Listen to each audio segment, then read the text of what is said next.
सप्तचिन्हजीवी कौन कौन हैं? कहानी उन लोगों की जो हमेशा जीवित रहेंगे। कोई वरदान तो कोई शाप के कारण कभी मरेगा नहीं। ग्रंथों में है 7 ऐसे पात्र जो अमर हैं, 7 पात्र जो हमेशा जीवित रहेंगे और इन्हें कभी बुढ़ापे का सामना नहीं करना पड़ेगा। रोज सुबह सप्तचिन्हजीवी के नाम का जाप करने की परंपरा है। इस संबंध में मान्यता है कि ऐसा करने से भक्तों को लंबी उम्र और स्वस्थ जीवन मिलता है। ये है अष्टचिरंजीवियों से संबंधित श्लोक।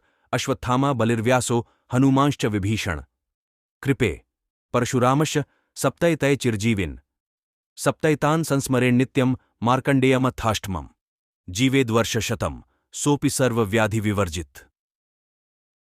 इस श्लोक की शुरू की 2 पंक्तियों का अर्थ यह है कि अश्वत्थामा, बलि, व्यास, हनुमान, विभीषण, कृपाचार्य और परशुराम ये 7 चिरंजीवी हैं।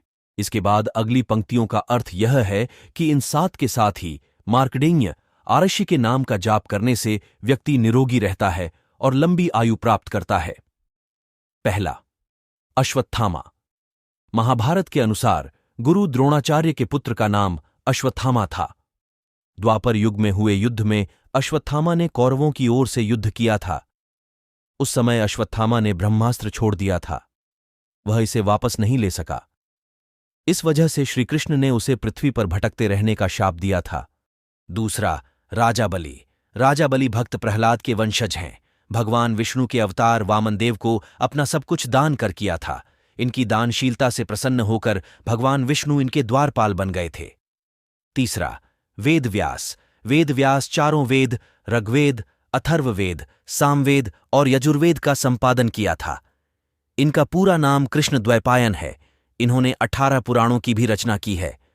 वेदव्यास अर्षि, पाराशर और सत्यवती के पुत्र थे। चौथा, हनुमान। त्रेता युग में अंजनी और केसरी के पुत्र के रूप में हनुमान जी का जन्म हुआ था। हनुमान जी माता सीता की खोज में लंका तक पहुंच गए। देवी सीता को श्री राम का संदेश दिया था। इससे प्रसन्न होकर सीता ने इन्हें अजर अमर रहने का वर दिया। पांचवां, विभीषण। रावण के छोटे भाई विभीषण को भी चिरंजीवी माना गया है।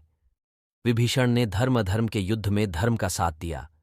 विभीषण ने रावण को बहुत समझाया था कि वह श्रीराम से बैर न करें, लेकिन रावण नहीं माना।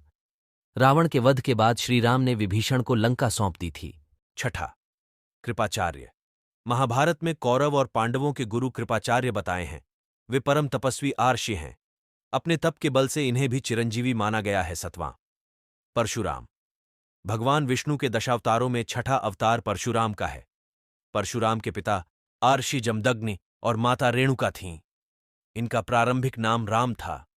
राम के तप से प्रसन्न होकर शिवजी फरसा भेंट में दिया था। इसके बाद राम ही परशुराम कहलाए। परशुराम का उल्लेख रामायण और महाभारत दोनों ग्रंथों में है। ऋषि मार्कंडेय के बारे में जानते हैं।